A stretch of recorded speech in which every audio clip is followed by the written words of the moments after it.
আবার জেল থেকে আসতে হয়। আমরা তো জেলে যাওয়া আসার মধ্যে আছি। গতকাল ওবায়দুল কাদের সাহেব সড়ক এবং সেতু মন্ত্রী, উনি যে কথা বলেন, মানুষ এই কথাকে বলে যে যে শ্রাবণের যে বৃষ্টি ধারা হয়, সেই শ্রাবণের বৃষ্টি ধারার মতো তিনি অনর্গল মিথ্যা কথা বলে যেতে পারেন। অনর্গল তিনি মিথ্যা কথা বলে যেতে পারেন। বিএনপি নাকি ক্লান্ত এবং হতাশ হয়ে গেছে। অনেকেই নাকি দেশ ছেড়ে বিদেশে যাচ্ছেন। দেশ ছেড়ে বিদেশে যাচ্ছে তো আমরা জানি, সেটা তো সরকারি দলের লোকরা। আপনি ওবায়দুল কাদের জানেন, কিন্তু আপনি বলেন না। আপনি মিথ্যা কথা বলার একটা কেমন যেন আপনার অভ্যাস হয়ে গেছে।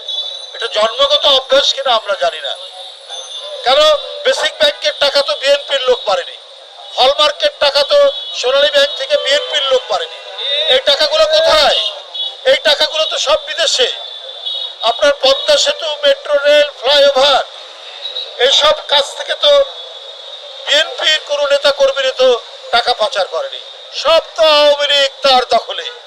তাও শুধু না, বিএনপির ব্যবসা বাণিজ্য তো দখল করছে আওয়ামী লীগের পান্ডারা।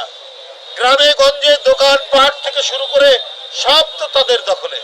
আমরা আজকে শুনছি বেগম পাড়া, আমরা শুনি সেকেন্ড হোম।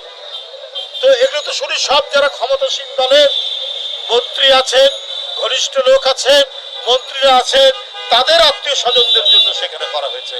এই ব্যাপারে তো ওবায়দুল কাদের সাহেব আপনি কিছু বললেন না। আপনার তো এই বিষয়ে কিছু বলার কথা ছিল। এই যে তাপ বিদ্যুৎ কেন্দ্র বানানোর জন্য সবাই বলছেন, বিশেষজ্ঞরাও বলছেন, এইটার জন্য আজকে আমাদের এই খরা, এই উত্তপ্ত ৭৬ বছরে নাকি এই ধরনের আপনার মানে উত্তাপ হয়নি, এত গরম পড়েনি ৭৬ বছর। আমরা পত্র পত্রিকায় দেখছি। তো এটা এখন হঠাৎ করে এই পরিস্থিতি হলো কেন? এই পরিস্থিতি হয়েছে আপনাদের চুরির জন্য, আপনাদের মহা দুর্নীতির জন্য, আপনাদের মহা লুটপাটের জন্য।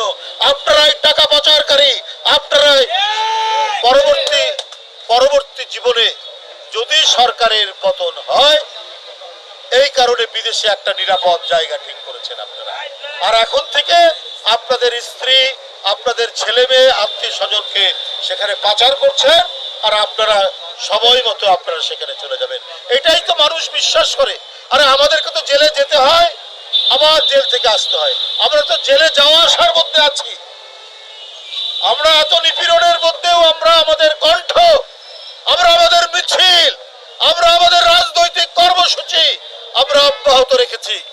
আমরা এই স্বৈরাচার, এই ডাকাত, এই ভোট ডাকাত, এই টাকা ডাকাত, এই দস্যুদের কাছে আমরা মাথা নত করি, এবং মাথা নত আমরা কখনোই